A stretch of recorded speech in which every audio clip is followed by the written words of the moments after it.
नमस्कार, आप देख रहे हैं द न्यूज वर्ड्स और इस वक्त हमारे साथ द न्यूज वर्ड्स के संपादक और बिहार के जाने माने पत्रकार अरुण पांडे सर हैं।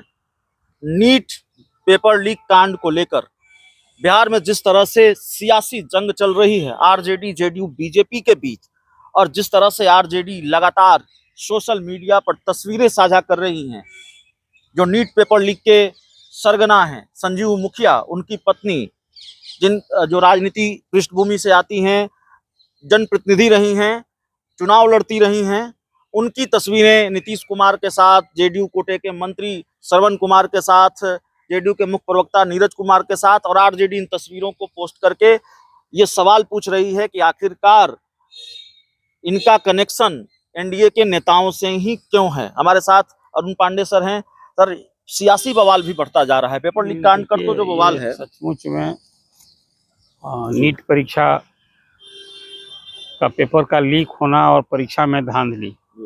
5 मई को पूरे देश भर में ये परीक्षा हुई थी। 24 लाख से अधिक परीक्षार्थी इसमें शरीक हुए हैं। मेडिकल कॉलेज में एंट्रेंस के लिए परीक्षा होती है और इस परीक्षा में जो बातें निकली, खासकर उसी दिन जब पटना में परीक्षा हुई थी, तो पेपर लीक होने की एक चर्चा उस दिन भी हुई थी कि वहाँ यहीं पटना के राजीव नगर इलाके में जो स्कूल है वहाँ पुलिस ने छापेमारी की थी, कुछ लोग पकड़े भी गए थे, क्वेश्चन पेपर जलाया हुआ मिला था, ये सारी बात हुई थी। कि किसी ने उम्मीद नहीं की थी इस परीक्षा में इस कदर धांधली हुई कि आज ये सियासी राजनीति की भी भेंट चढ़ गई है। न सिर्फ बिहार में, बिहार की आर्थिक अपराध इकाई ने इसकी जांच ली और अब जांच में बहुत तेजी लाई गई थी और रोज दर परत कहिए, जिसको कहिए कि नए खुलासे हो रहे थे। उसमें अभी आपने चर्चा की, संजीव मुखिया की चर्चा की। अब उसमें जो गैंगस्टर है, जो लीक करने वाला है, जो सॉल्वर गैंग है, जो परीक्षार्थी है, ये चर्चा आई। अभी तक तो जो आर्थिक अपराध इकाई ने खुलासा किया था कि 40 लाख रुपए लेकर के और स्टूडेंट को यहाँ बुलाया गया, उसको एक दिन पहले ही क्वेश्चन आउट हो गया था और सबको रटाया गया, बताया गया। और उसमें फिर कुछ लड़कों का गोधरा में एक सेंटर में हुआ जहाँ की टॉप किया था। रिजल्ट में धांधली की बात आई कि 1500 से अधिक लड़कों को ग्रेस मार्किंग हुई।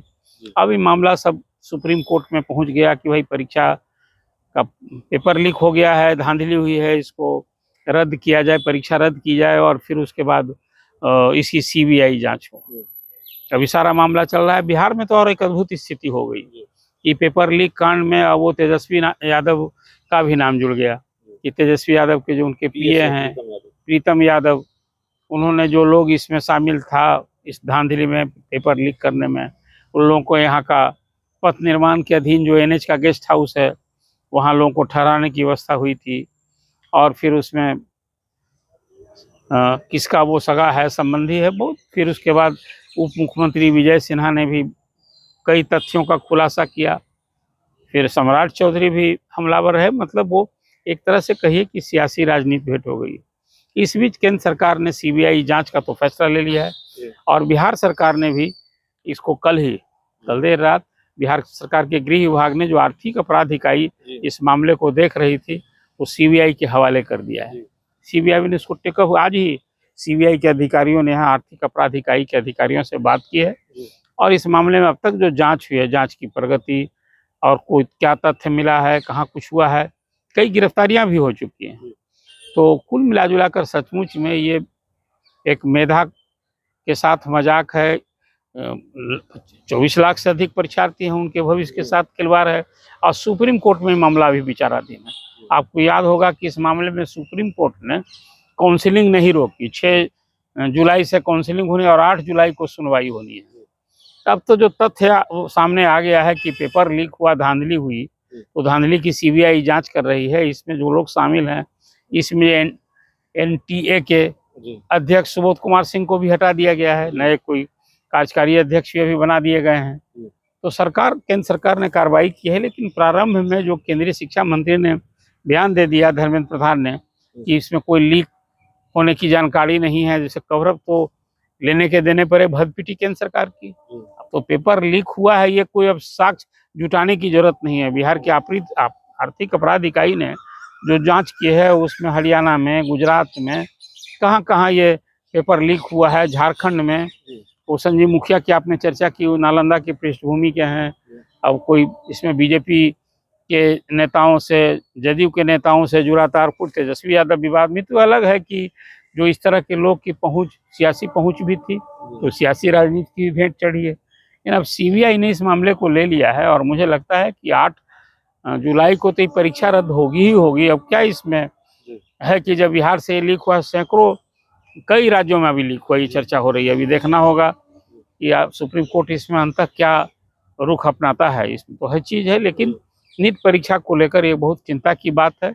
न सिर्फ बिहार में, यूपी में, हर राज्य में कोई 70 से अधिक परीक्षाओं का ये परीक्षा कुछ पेपर लीक हुआ है पिछले वर्षों में।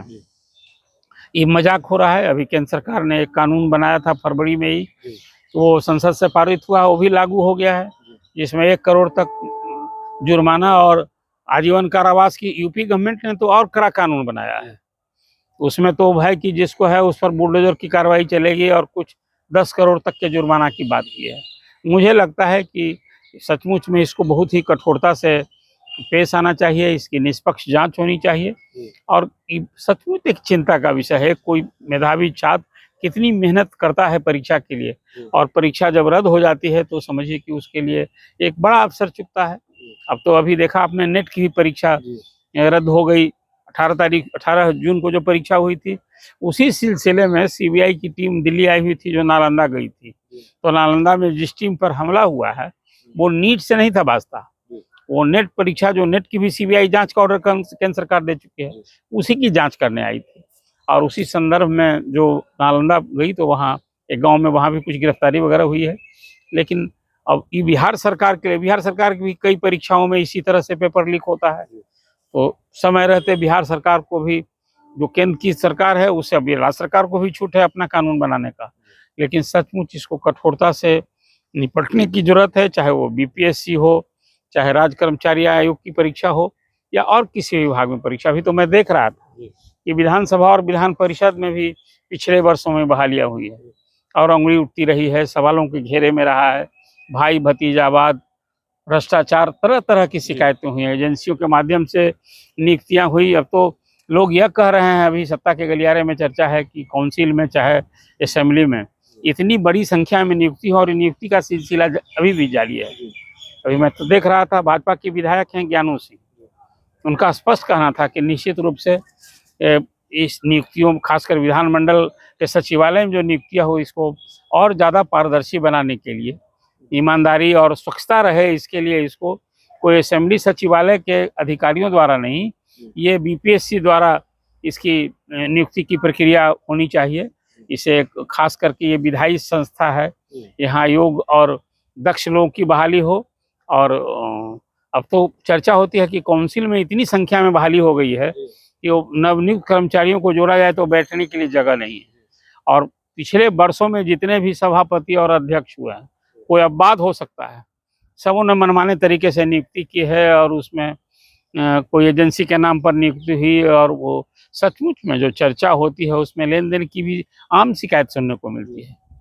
तो ये कुछ बड़ा दुखद है। ये नियुक्ति के संदर्भ में, खासकर नीट परीक्षा के संदर्भ में जो बातें हुई है, मुझे लगता है कि सरकार को समय रहते, केंद्र सरकार को, अभी तो संसद का सत्र चालू हो गया है वहाँ, मुझे लगता है ये नीट परीक्षा को लेकर कांग्रेस का भी जो रुख रवैया, संपूर्ण विपक्ष केंद्र सरकार को घेरने से भरसक कोशिश, आखिर क्या हो रहा है।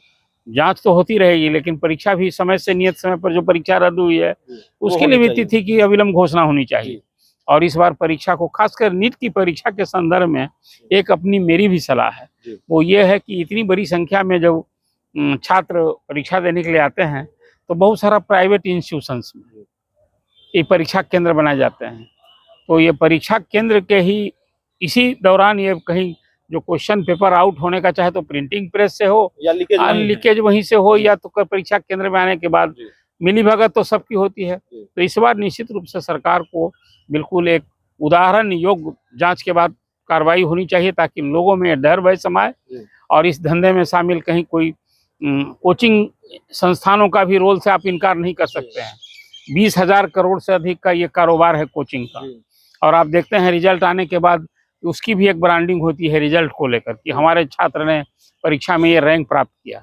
तो कहीं ये घाल मेल मेल कहाँ कहाँ किसकी सहभागिता है, तो सबकी जांच होनी सबकी चाहिए। जांच होनी चाहिए। चलिए, तो इस वक्त हमारे साथ अरुण पांडे सर थे।